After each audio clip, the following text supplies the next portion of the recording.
शोभा नायक से बहुत प्यार करती थी और नायक भी शोभा के लिए जान दे सकता था, मगर इन दोनों में ही जमीन आसमान का अंतर था। जहाँ एक तरफ शोभा बहुत ही अमीर घर की लड़की थी, तो वहीं नायक एक मिडिल क्लास फैमिली का सीधा साधा लड़का। जान, हमको एक साथ 2 साल हो गए हैं। हम एक दूसरे से बहुत प्यार भी करते हैं। अब हमारे घर वालों को हमारे बारे में बताकर शादी कर लेनी चाहिए। जान, मैं भी जानता हूँ कि तुम मुझसे बहुत प्यार करती हो और मैं भी तुमसे बहुत ज्यादा प्यार करता हूँ, पर हम शादी कैसे कर सकते हैं? तुम तो जानती हो ना कि मेरे हालात वैसे नहीं है कि मैं तुम्हारी सारी इच्छा पूरी कर सकूं, और मैं नहीं चाहता कि तुम मुझसे शादी करो और तुम्हें कोई दुख मिले या तुम्हें एडजस्ट करना पड़े। तुम नहीं कर पाओगे एडजस्ट। अरे बाबा, मैं सब कर लूंगी और जो नहीं आता वो सीख लूंगी।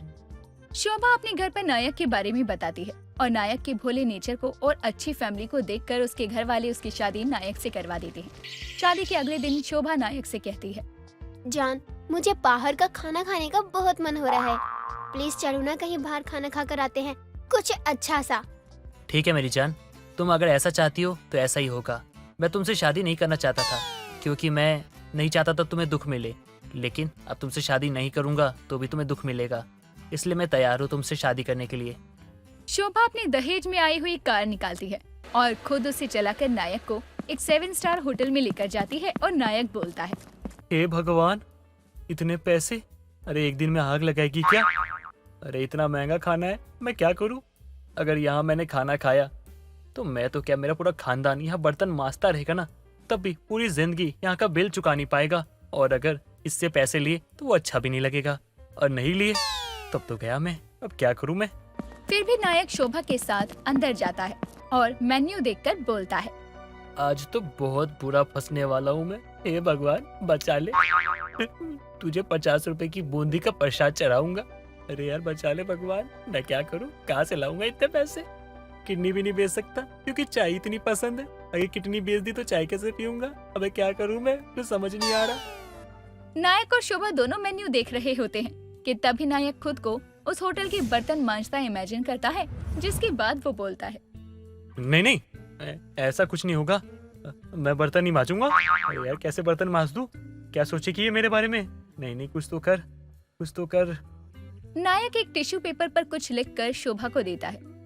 शोभा हंसकर नायक के साथ ढाबे पर जाकर अंडे भुर्जी खाती है, जिसके अगले दिन नायक की माँ प्रीति शोभा से कहती है, बहू, तू जल्दी से झाड़ू लगा दे और मैं पोंछा मार देती हूँ। माँ जी, झाड़ू? और मैंने तो आज तक अपना चादर भी नहीं झाड़ा, पूरा घर क्या झाड़ूंगी। जिसके बाद शोभा जल्दी से online automatic vacuum cleaner order करती है और उसके आने के बाद पूरे घर में उसे चला देती है। बस इतना ही नहीं, शोभा पूरे घर को इलेक्ट्रिक आइटम से भर देती है। उसके बाद प्रीति पूरे घर को हाथ से पोछा लगाकर चमका देती है, जिसके बाद शोभा अपनी सास को कहती है, देखा माँ जी, मुझे झाड़ू भी लगानी नहीं पड़ी और घर भी साफ हो गया। ओ मेरी चोचले वाली बहू, अब कुछ खाने को देगी या उसके लिए भी तेरे पास कुछ नहीं है? है ना माँ जी, मैं अभी सबके लिए 5 स्टार होटल से खाना ऑर्डर कर देती हूँ। अच्छा ये बताइए, आप चाइनीज खाएंगी या सी फूड? एक काम कर बेटा, तुझे अपने लिए जो मंगवाना है ना मंगवा ले। हम देसी लोग हैं, ये विदेशी खाना हमसे हजम नहीं होता है। मैं नायक और अपने लिए कुछ खुद बना लूंगी। जिसके बाद शोभा ऑनलाइन ऑर्डर करके अपने लिए खाना मंगवा देती है। ये सब देखकर प्रीति परेशान हो जाती है और अपने बेटे के पास जाकर बोलती है, देख बेटा, तूने अपनी पसंद की लड़की से शादी की, मैं कुछ नहीं बोली, लेकिन तेरी इस अमीर बहू के चोचले और नहीं सहने वाली मैं। उसका बस चले ना तो इस पूरे घर को मशीन से चलाने लग जाए। कुछ कर बेटा इसका। जिसके बाद नायक शोभा के पास जाकर बोलता है, जान मेरी बात सुनो ना, वो तुम बहुत अच्छी हो और मैं तुमसे बहुत प्यार भी करता हूँ, और तुम जो भी करती हो सही करती हो, लेकिन एक बात कहनी है तुमसे। ये पूरा घर मशीन के भरोसे तो चल नहीं सकता, और तुम्हें पता है एक घर ना घर तब बनता है जब उसके घर की बीबी, माँ या बहू या बेटी उसे संभाले। तो ये बातें सुन के तुम्हारे दिमाग में कुछ आया? एक आइडिया है। इतना कहकर शोभा ऑनलाइन एक नौकरानी ढूंढ लेती है और उसे बुला लेती है। जिसके बाद नौकरानी पूरे घर का काम करने लगती है, लेकिन एक हफ्ते बाद ही घर का सब कीमती सामान लेकर चंपत हो जाती है। शोभा को इस बात का बहुत बुरा लगता है और वो अपनी सास के पास जाकर उसे बोलती है, माँ जी मुझे माफ कर दीजिए, ना मैं ये अमीरी का चोंचला करती और ना नौकरानी सब सामान लेकर फरार होती। मैं आपसे वादा करती हूँ, अब से मैं सारा काम खुद संभालूंगी। बेटी, तूने ये जानबूझकर नहीं किया है और मुझे इस बात की खुशी है कि तुझे अपनी जिम्मेदारी का एहसास तो हुआ। अगले दिन शोभा जल्दी जागकर जैसे तैसे पूरे घर में झाड़ू पोछा लगा देती है और उसकी ये लगन देखकर उसकी सास प्रीति बोलती है, बेटी तू थक गई होगी, तूने कितनी कोशिश की, यही बहुत है अब मेरे लिए। अब तू जाके नहा ले और नायक को ऑफिस के लिए जगा दे, मैं सबके लिए नाश्ता बना देती हूँ। इतना कहकर प्रीति सबके लिए नाश्ता बनाने चली जाती है। कुछ समय के बाद शोभा और प्रीति नीचे आते हैं और नाश्ता करते हुए नायक बोलता है, वाह जी वाह, आज तो खाना मुझे अपनी पत्नी के हाथों का मिलेगा। आज तो मजा आने वाला है। हाँ हाँ जरूर, मैं खुद बनाऊंगी अपने हाथों से आपके लिए। नायक अपने काम पर चला जाता है और कुछ समय बाद शोभा मार्केट जाकर रेसिपी बुक लेकर आती है और खाना बनाने में लग जाती है। शोभा खाना बनाने लगती है कि अचानक ही पन्ना पलट जाता है और वो आलू की सब्जी में चीनी डाल देती है और जैसे तैसे खाना बनाकर तैयार कर देती है। शाम को नायक घर आता है और तीनों खाना खाने बैठ जाते हैं। खाना देखकर प्रीति बोलती है, अरे वाह बहू, खुशबू तो बड़ी अच्छी आ रही है। अरे माँ, खुशबू तो आएगी ना, जब खाना ही इतना अच्छा दिख रहा है तो खाने में कितना अच्छा होगा। और वैसे होगा भी क्यों नहीं, बनाया किसने है? मेरी पत्नी शोभा ने। और आई नो इसने बहुत बेस्ट बनाया होगा। चलो खा के देखते हैं कि कैसा बना है। प्रीति खाने का पहला निवाला अपने मुंह में डालती है और बोलती है, कम से कम मेरी बहू ने कोशिश तो की है ना। अब जैसा भी बना है मुझे खा लेना चाहिए, वरना मेरी बहू की हिम्मत टूट जाएगी। नायक भी निवाला खाकर बोलता है, वाह वाह, बहुत अच्छा खाना बनाया तुमने। ऐसा खाना ना तो माँ को भी बनाना नहीं आता। जिसके बाद नायक अपनी माँ को एक नकली मुस्कान पास करता है। लेकिन जैसे ही शोभा खाने का निवाला खाती है तभी थूक कर बोलती है, ये तो बहुत गंदा है, आप लोग ये क्यों खा रहे हैं? हमारे लिए बड़ी बात है कि तुमने कोशिश की है, खाना भले ही जैसा भी बना हो। हाँ शोभा, खाना आज अच्छा नहीं बना है ना, कल तो अच्छा बन जाएगा। कल भी नहीं बना तो परसों बनेगा, परसों नहीं बना तो कभी तो सीखोगी। अरे धीरे धीरे सब कुछ हो जाएगा। तुमने पहले कभी खाना नहीं बनाया इसलिए तुम्हें नहीं पता है। धीरे धीरे तुम सब सीख जाओगी। और नहीं भी सीख पाई तो माँ तो है ना तुम्हें सिखाने के लिए, माँ सिखा देंगी। और तब भी नहीं हुआ तो कोई बात नहीं, कभी कभार मेरे हाथ का खा लेना। और रही बात खाना सीखने की, तो अब मैं खुद तुझे खाना बनाना सिखाऊंगी और तू देखना, एक दिन तू मुझसे भी अच्छा खाना बनाएगी। जिसके बाद प्रीति शोभा को धीरे धीरे सब बनाना सिखा देती है। इसी के साथ शोभा बिना मशीन के सब काम करना सीख लेती है और सारे फिजूल के महंगे चोचले छोड़ देती है। तो दोस्तों, शोभा की तो अकल ठिकाने आ गई कि चोचलों में कुछ नहीं रखा। असली जिंदगी वही है जिसे सीधे साधे तरीके से जिया जाए। तो क्या आपके आस पड़ोस में भी कोई ऐसा है जिसे फिजूल के चोचले करने की आदत है? अगर है तो उसका नाम कमेंट करके हमें जरूर बताएं। मैथिली की कुछ समय पहले ही शादी हुई थी। शादी के बाद उसका पति अर्जुन उसे पहली बार अपने एक दोस्त के घर दावत पर लेकर जाने वाला था, जिसके लिए वो सुबह मैथिली से कहता है, सुनो, आज रात को हमें मेरे दोस्त ऋतिक के घर पर दावत पर जाना है। उसने कहा है मैं तुम्हें भी अपने साथ लेकर आऊँ, इसलिए जल्दी से तैयार हो जाना शाम को। ठीक है जी, मैं तैयार रहूंगी।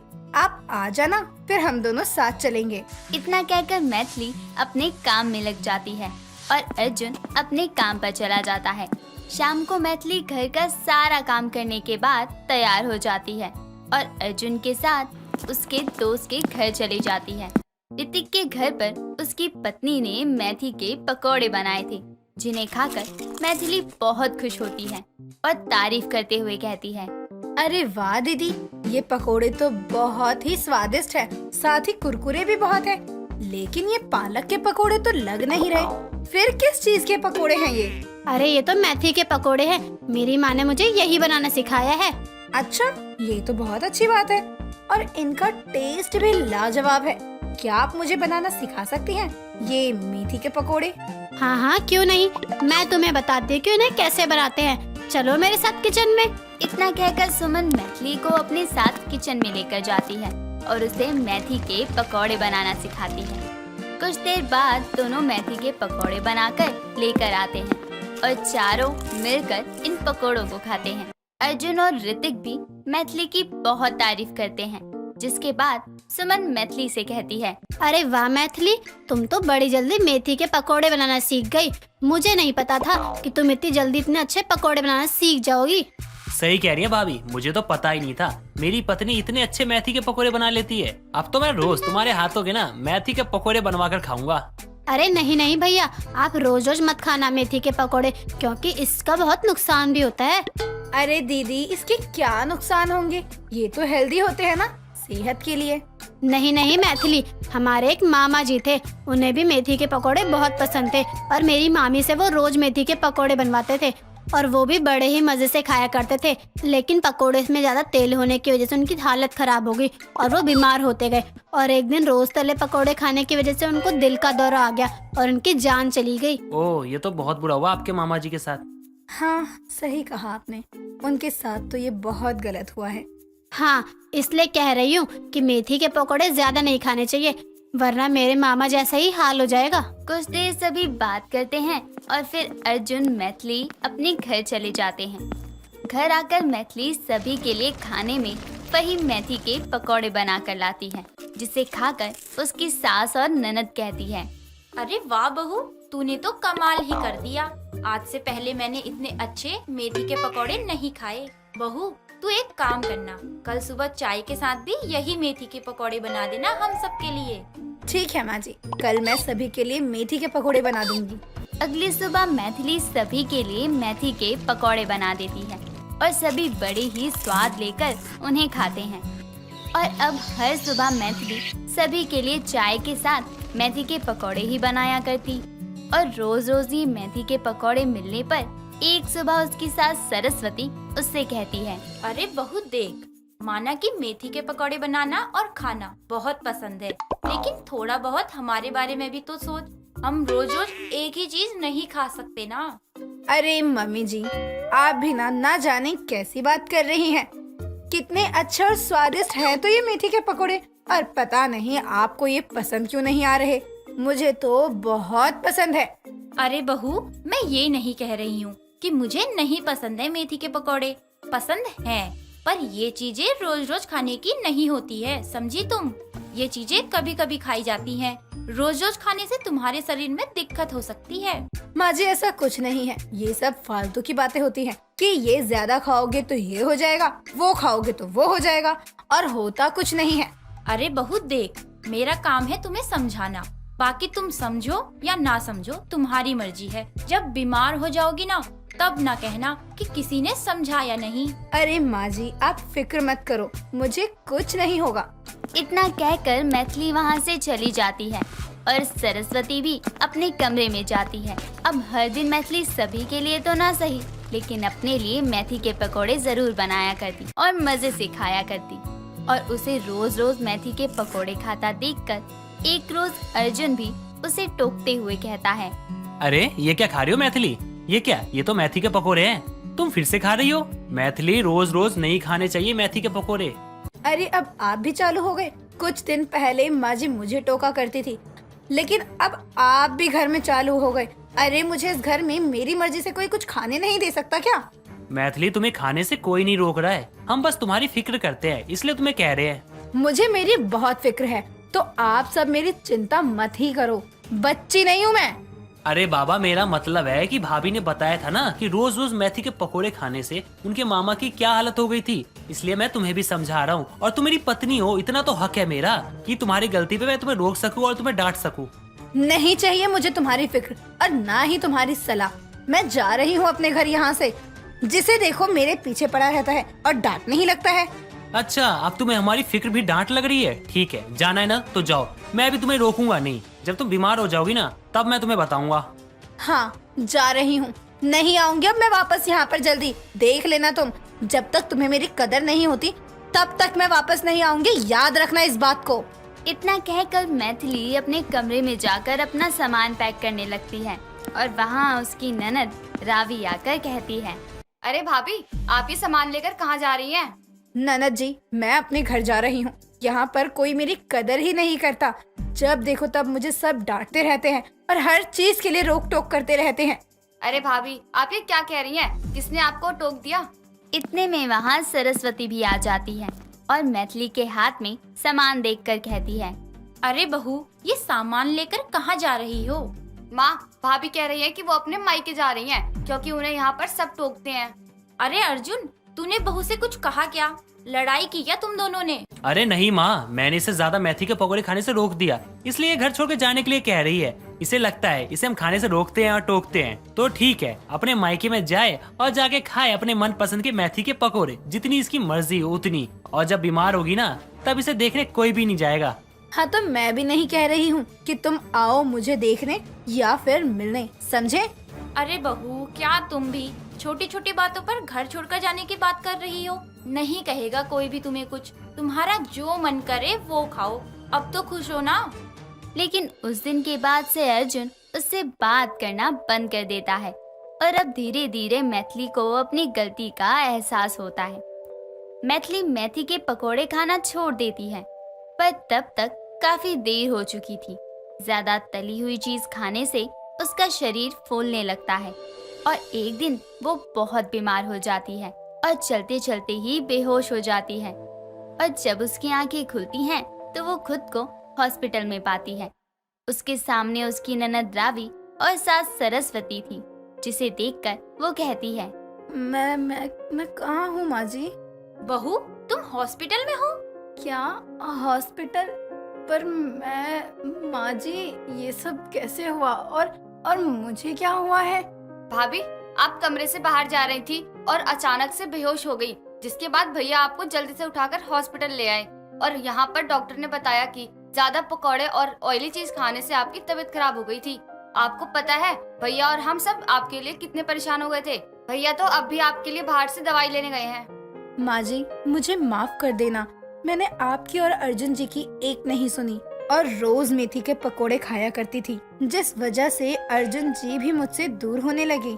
चलो, ये तो अच्छी बात है बहू कि तुम्हें अपनी गलती का एहसास हो गया है। अब जब अर्जुन आए तो तुम उससे माफी मांगना, मुझसे नहीं।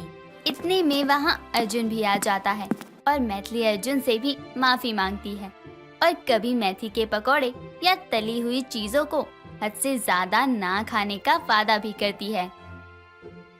कोकिला की बहू रोशनी काफी फैशनेबल थी। उसकी ड्रेस देखकर हर कोई यही कहता था कि आखिर न जाने उसके पास कितना पैसा है। एक रोज कोकिला अपनी ही पड़ोसन रमा से बातें कर रही थी। तभी रमा को कोकिला की बहू रोशनी शॉर्ट्स में दिखती है, जिसे देखकर रमा कोकिला से कहती है, कोकिला, एक बात कहूँ, बुरा मत मानियो, तेरी बहू के फैशन बहुत ज्यादा ही है। जितना तेरे बेटे की कमाई नहीं है, उतने तो तेरी बहू के फैशन होता है। वो तो है, लेकिन क्या कर सकते हैं, इस उम्र में फैशन नहीं करेगी तो कब करेगी। हाँ, लेकिन तेरी बहू के कपड़े और फैशन से तो लगता है तेरा बेटा घर का खर्चा भी नहीं उठा पाता होगा। कह तो ठीक रही है रमा, कौन समझाई रोशनी को। क्या सोचने लगी? सही तो कह रही हूँ। हाँ, तू तो सभी सही कहती है, दूसरों पर ज्यादा ही ध्यान रहता है तेरा। ये सुनकर कोकिला अपने घर आती है और अपनी बहू रोशनी से कहती है, बहू सुन, तेरे ये कपड़े कितने महंगे हैं, क्यों मेरे बेटे को मारने में लगी है?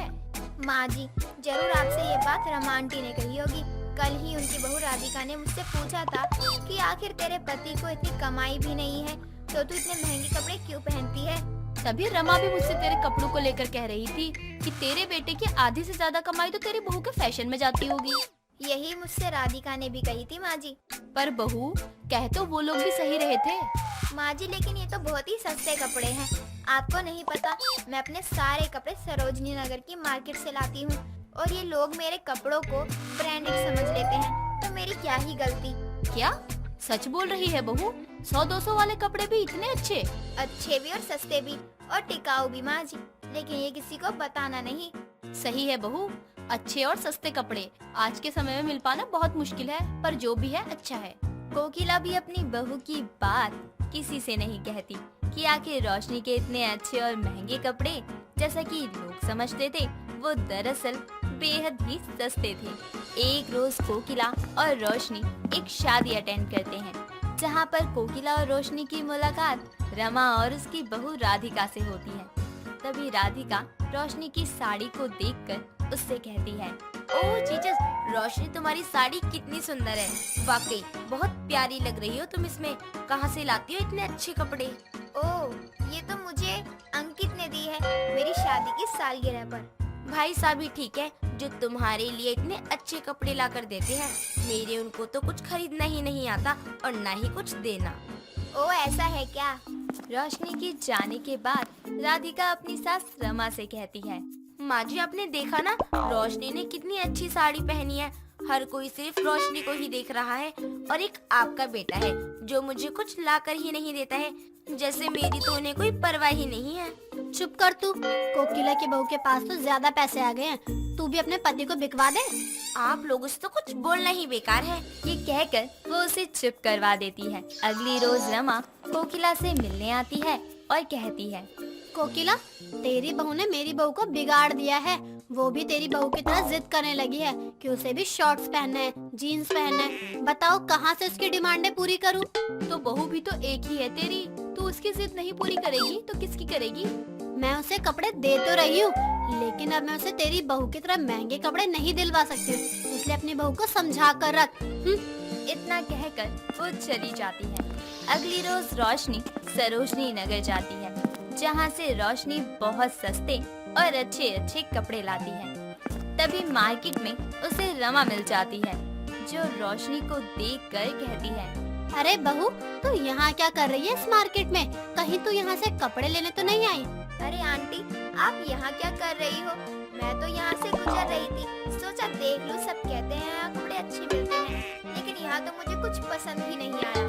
मैं तो बस यहाँ ऐसे ही चली आई थी। चल घर पे मिलते हैं।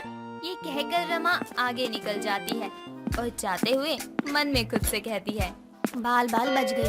अगर कोकिला की बहू मुझे कुछ खरीदते हुए देख लेती ना, तो पूरे मोहल्ले में शोर मचा देती कि सस्ते कपड़े लेने आई थी मैं। इधर रमा सोच रही थी तो उधर रोशनी भी जाते हुए अपने मन में कहती है, रमा आंटी ने मुझे नहीं देखा कुछ लेते हुए, वरना आज तो मेरे ब्रांडेड कपड़ों की पोल खुल जाती। तभी रोशनी देर शाम घर आती है और अपनी सास कोकिला से कहती है, माँ जी, आज तो मैं बाल बाल बची। मुझे सरोजिनी नगर की मार्केट में रमा आंटी मिल गई थी। क्या बात कर रही है? वो तो मुझे कह रही थी कि माँ से मिलने जा रही हूँ और सरोजनी नगर घूम रही है। हाँ माँ जी, उन्होंने मुझसे पूछा भी था कि बहू यहाँ क्या करने आई है, तो मैंने तो कह दिया कि काम से आई हूँ। हो ना हो, वो भी अपनी बहू के लिए वहीं से कपड़े लेने गई होगी। अगली सुबह कोकिला सुबह के करीब 5 बजे पूजा कर रही होती है। तभी वो देखती है कि दरवाजे पर कुत्ते भौंक रहे हैं। पूजा करने के बाद जैसे ही कोकिला दरवाजे पर जाती है तो देखती है कि रमा ने ट्रैक जैकेट पहनी है। तभी रमा कोकिला को देखकर कहती है, अच्छा हुआ कोकिला, तू आ गई। मैं तो इन कुत्तों को कब से भगा रही हूँ, मुझे वॉक पर जाने ही नहीं दे रहे हैं। ये क्या बनी हुई है तू? और कब से तुझे सुबह उठकर दौड़ने का भूत सवार हुआ है? अरे कोकिला, तू भी चलेगी तो बता, तेरे लिए भी ऐसी ड्रेस ला दूंगी। देख मुझ पर कितना सूट कर रही है। हाँ हाँ, क्यों नहीं, तुझ पर सूट कर रही है। तभी तो ये तुझे कुत्ते चोर समझकर जाने नहीं दे रहे। कोकिला, तू तो रहने ही दे, तुझे तो बस मजाक सूझता है, मेरी तारीफ ही कर देती थोड़ी। कहा तो एक नंबर की चोर लग रही है, ये कुत्ते तुझे आज नहीं छोड़ेंगे। कोकिला ये बोल ही रही होती है कि रमा दौड़ने के लिए निकल पड़ती है और रमा के पीछे कुत्ते भी भागने लगते हैं। और ये देखकर कोकिला खुद से कहती है, हे भगवान, बूढ़ी घोड़ी लाल लगाम, बताओ इस उम्र में गिरा गई तो हाथ पैर पर चोट आ जाएगी, लेकिन इस मंदबुद्धि को कौन ही समझाए। वो हंसते हुए घर चली जाती है। कुछ समय बाद कोकिला घर से निकलती है तो पता चलता है कि रमा को कुत्ते ने काट लिया है। और ये सुनकर कोकिला रमा से मिलने के लिए उसके घर जाती है। इस उम्र में क्या जरूरत है दौड़ भाग करने की? कोकिला, क्या बताऊं, कल सरोजनी गई थी तो मुझे ये ड्रेस पसंद आ गई। मैंने सोचा कितनी अच्छी है, इसे ही पहनकर घूमने जाऊंगी, लेकिन सुबह कुत्तों ने मुझे चोर ही समझ लिया। हे भगवान, ये कोई उम्र है तेरी ऐसे कपड़े पहनने की? मेरी तो बुद्धि भ्रष्ट हो गई थी कोकिला। तेरी बहू को देखकर मेरी बहू पागल हुई फिर रही थी, जिसकी वजह से कल मैं सरोजनी गई थी, और देख आज क्या हो गया मेरे साथ। कोकिला रमा से मिलकर घर वापस आती है और अपनी बहू रोशनी से कहती है, बहू, तूने राधिका को क्या कहा कि तेरी ड्रेस बहुत महंगी है? एक तो वो अपनी सास को परेशान कर कल मार्केट से कपड़े लाने भेजी, और देख आज उसे उन्हीं कपड़ों की वजह से कुत्ते ने काट लिया। माँ जी, सच में अगर मैंने बता दिया होता तो शायद ये नहीं होता। नहीं बहू, इस उम्र में उसकी बुद्धि भ्रष्ट हो गई है। क्या जरूरत थी जब कुत्ते उसे देखकर भौंक रहे थे तो दौड़ने की? माँ जी लेकिन जो भी हुआ बुरा हुआ। देर शाम को रोशनी और राधिका अपनी छत से ही बातें कर रहे होते हैं। तभी रोशनी राधिका से कहती है, राधिका, अब आंटी जी कैसी है? ठीक है, ये सब मेरी वजह से हुआ है ना। मैंने उन्हें फोर्स किया कि मुझे भी अच्छे अच्छे कपड़े चाहिए और वो गई बाजार, लेकिन खुद के लिए कपड़े लेकर आई और मुझे पता है कि उनके साथ क्या हुआ। वो ठीक हो जाएंगी। तो मेरे साथ सरोजनी नगर के मार्केट चलियो, साथ में अच्छे कपड़े और सस्ते कपड़े लेकर आएंगे। तो क्या आप भी वहीं के कपड़े पहनती हो? हाँ, क्यों? अच्छे नहीं होते? बताओ, मुझे लगा कि आप किसी महंगी दुकान के ये सारे अच्छे अच्छे कपड़े लाती हो। नहीं, मेरे अच्छे सस्ते और टिकाऊ कपड़ों का राज ही तो है सरोजनी नगर की मार्केट। आपने पहले ही बता दिया होता तो शायद माँ जी को कुत्ता न काटता। ये बोलकर रोशनी और राधिका हंसने लगते हैं।